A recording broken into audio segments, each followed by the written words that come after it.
The UN Resident Coordinator Richard Howard says one incident allegedly involved sustained violence against 4 school cleaners accused of sorcery in Pogera, Enga Province.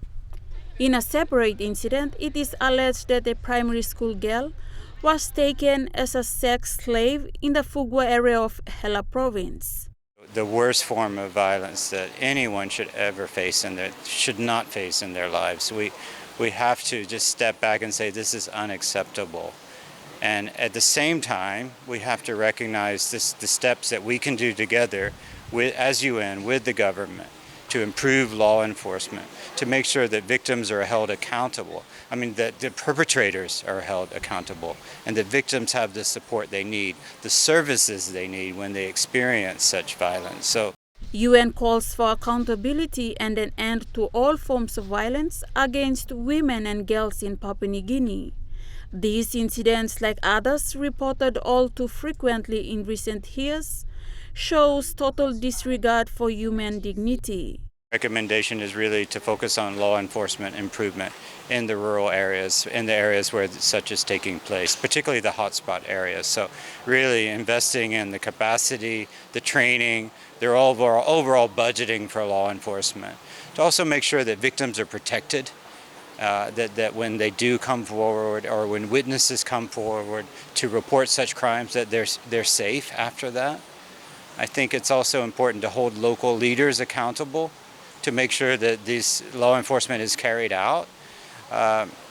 Also, as leaders, no matter who we are, men, women, government, non-government, civil society, we all have a role to try and change these cultural practices that really are harmful to women. UNFPA country representative Mariela Senda also shared the same sentiments. She confirmed that many other sorcery accusation-related violence incidents around the country go unreported. She stressed that this horrific human rights violation is a reminder that there is more work to be done to protect our mothers and daughters from violence and hold all perpetrators to account. If we're not happy with what we have, we can change our culture. People create cultures, people create behavior.